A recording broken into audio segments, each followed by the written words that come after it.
ساکنان دهه بوستان در شهر پنجکند 25 سال باز مجبورند از جویبار آب پالزی بنوشند و هم ذخیره کنند.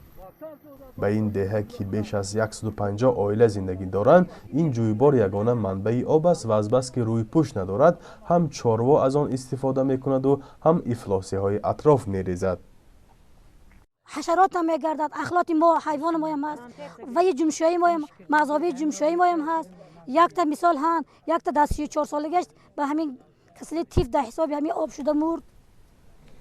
آب این جویبار تنها در فصل گرما برای آبیاری زمین‌های کشاورزی جاری می شود و آخر تیر ماه زمستان بسته می گردد.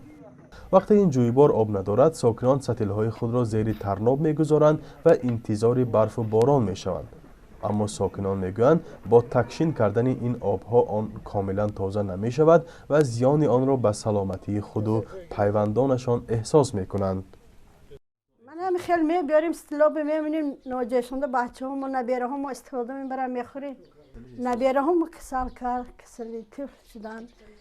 کسل شدن من دوشنبه خودم 5 کرد من نبیره هم خواباندگی بسیار کسل شدن. بسیار ما این آبا باشدیم.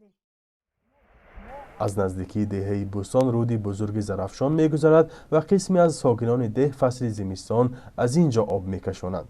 ولی تنها منبع آب تازه پالایش گردیده در دوره 5 کیلومتر از این دهه قرار دارد و برخی از ساکنان آن را با نقلیات شخصی یا خر و عرابه هایشان می‌آورند.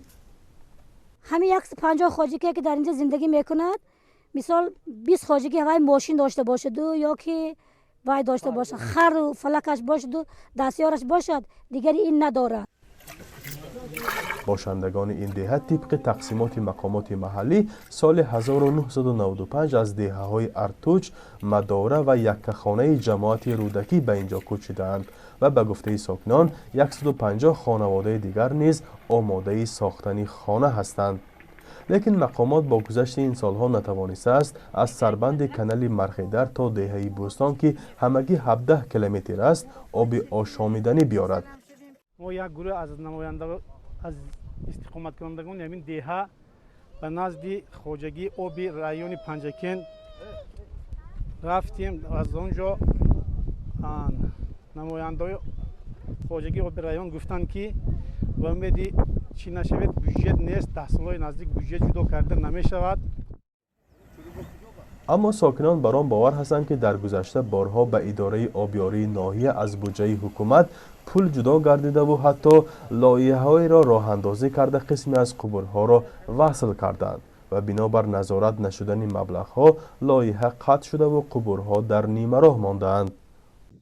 اکنون ساکنان میگویند دیگر به مقامات محلی نمیتوانند امید بندند و حالا میخواهند با کمک مقامات‌های بالایی یا سازمان‌های کمک رسان دست جمعانه به دهه آب بیارند.